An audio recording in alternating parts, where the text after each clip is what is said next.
Hi everyone, I'm Jared Allen Ortega coming to you from Off the Grid at the Cosmic Cloud Studios in Crestone, Colorado, 8,000 feet above sea level, where we take the energy from the sun and the Wi-Fi from the sky to bring you this broadcast wherever you are watching. Thank you for tuning in. Today I have a special show in store for you today. I'm going to show you how I actually turn sun power into fun power. And what I mean by that is how do I take the sunshine and turn it into the energy I need to create this broadcast and to power my equipment and everything else I need to survive out off the grid. Information is also great for you in case you find yourself in an emergency situation where you need power, natural disasters, or if your power grid goes down for any reason, you're without power for several days. This will show you how you yourself can become energy independent like I have, so that you can have the energy you need when you need it, where you need it. So let's get right into it. To understand solar power, we first must look to nature.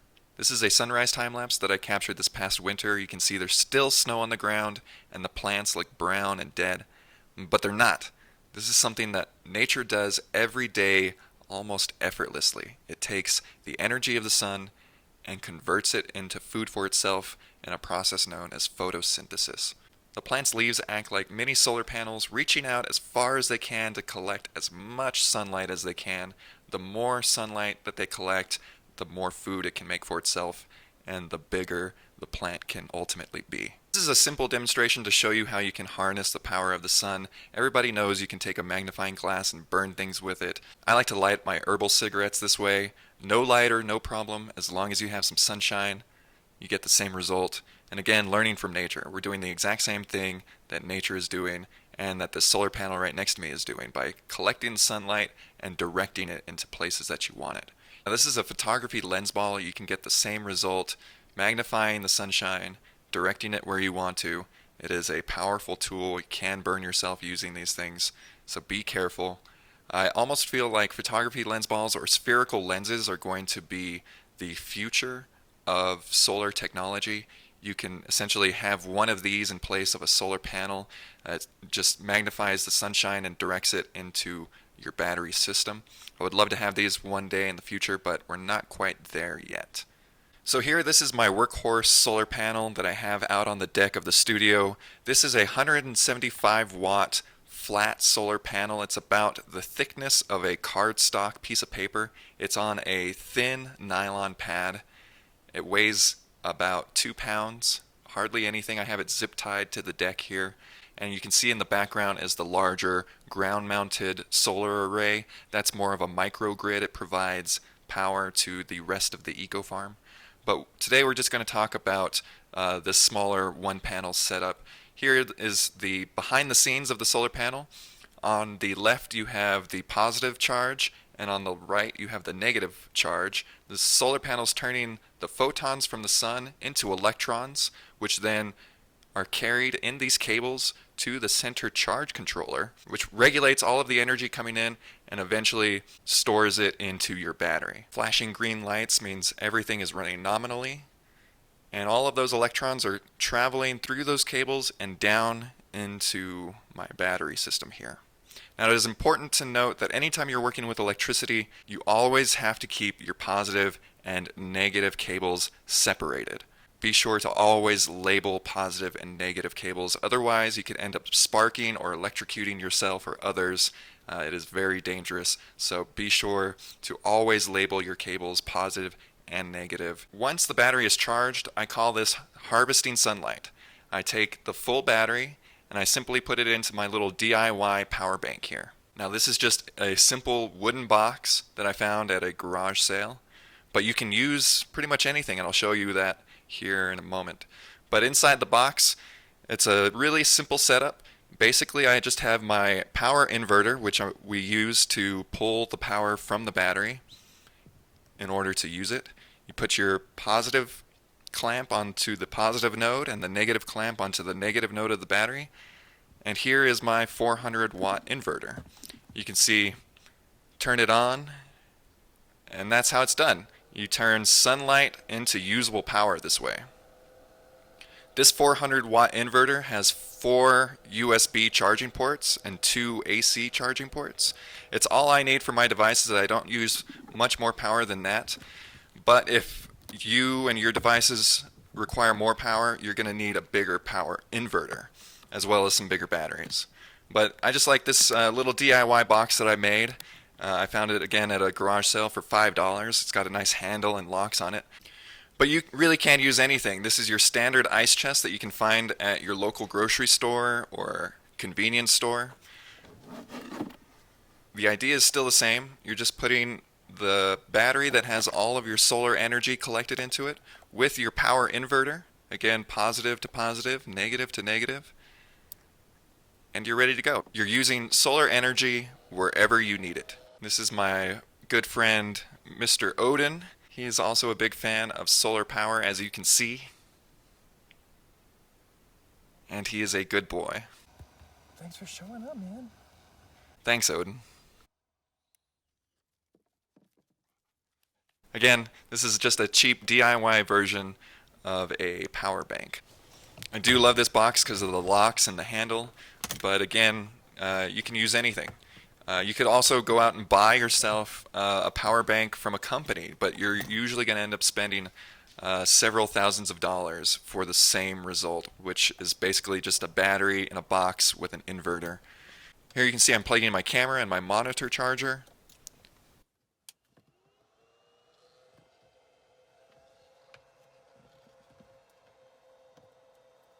Red light on the GoPro means that it's charging. So what you're looking at is my mobile setup so that I can collect solar power wherever I go. This is just a 100-watt solar panel that I keep in the van at all times. This is actually the first solar panel I ever purchased back in 2015. I think I paid about $150 for it at the time. They're now much cheaper for 100 watts. You can get them closer to $100 or less. This is a thicker metal frame that I like to travel with because things bounce around in the van and I don't have to worry about the panel being damaged as much as I would with the thinner nylon solar panel that I have. I've got my battery connected to my solar charge controller, which is connected to the solar panel so that I can take all of the sunlight that I'm collecting and store it here in this lithium-ion battery. Now I want to take a minute to talk about the differences in battery technology. So the lithium-ion battery, which you see here on the left, that's the new generation of battery technology. It is leaps and bounds above the old lead-acid battery that you see here on the right, the Duralast Gold, which is considered your typical car battery, or in this case, a lawnmower battery. Now there's several key differences here. Now the Duralast lead-acid battery you can pick up at your local auto store for about 50 bucks, and it'll get you about 300 to 400 life cycles, meaning you fill it up and drain it 300 to 400 times. It is a bit bigger, a bit heavier, but it is cheaper. It's a good way to start out. But I would highly recommend at this point in time going for the lithium-ion technology. The lithium-ion battery stores exponentially more power even though it's smaller and lighter, and it gets way more life cycles. We're talking 8,000 life cycles on this small lithium-ion battery compared to 300 to 400 on the lead-acid Duralast batteries. So huge discrepancies between capacities. But again, the lead-acid is going to be much cheaper, about $50, and the lithium-ion I've paid about $130 for that one online. So why is the lithium-ion battery better? Well, I can charge my laptop and devices for about a month. That's about 30 days versus about 7 days on average with the lead-acid Duralast.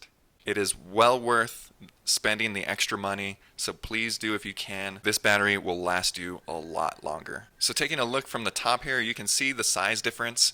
The Duralast is much thicker, and as you can see, it's much heavier. The Duralast probably weighs close to 10 or 15 pounds, whereas the lithium-ion weighs about 2 pounds. It's much lighter. Again, it all works the same way. You connect your inverter to the battery, and you're ready to use the solar energy that you've just collected.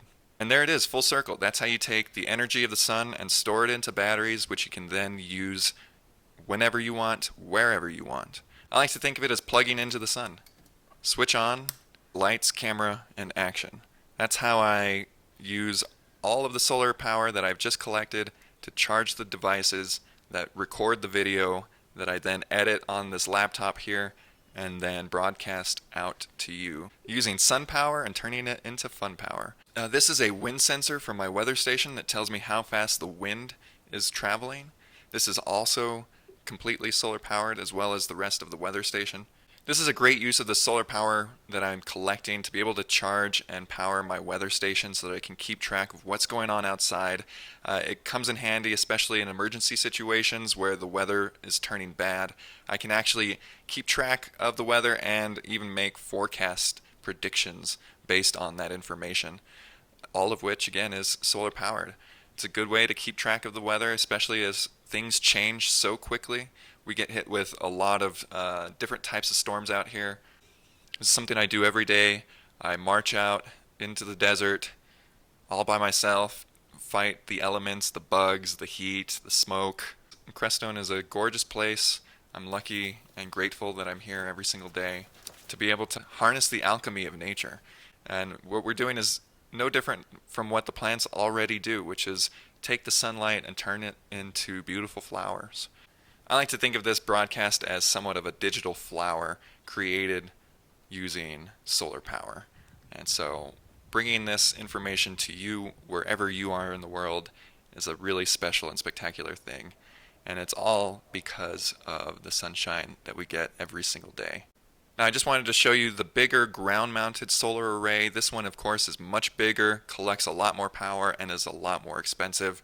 I'll have more information on this in later videos in the future, but for now I just wanted to show you the differences in the size of solar panel technology, starting from the small portable all the way to the larger microgrid style solar panel systems that can actually provide enough power for a small community of people, as well as powering your entire home and everything you need. So again, this system is going to be much more expensive. I'm talking $20,000 and up just for the panels and the system alone. You also have to consider the battery storage. It takes a lot more battery storage to be able to collect all of that sun power, which does get a lot more expensive. So not necessarily DIY, but just something to look forward to as you start this journey to becoming more energy independent like I have. So there you have it. I can't stress enough the importance of having your own solar system no matter how big or small, and it doesn't have to break the bank. You can buy it piece by piece like I did with my first system back in 2015. It ended up costing me about $300. Today in 2021, you can buy that same system for about $200 or less. And it's useful not only in emergency situations or if the power at your house goes out, but also because we're given so much sunshine every single day, and you can do so much with it if you just collect it and store it like I've done here to make you this video. So if you found any of this valuable, please like, subscribe, and donate. The links are down below. I'm Jared Allen Ortega coming to you from Off the Grid at Cosmic Cloud Studios in Crestone, Colorado. Much love and be well.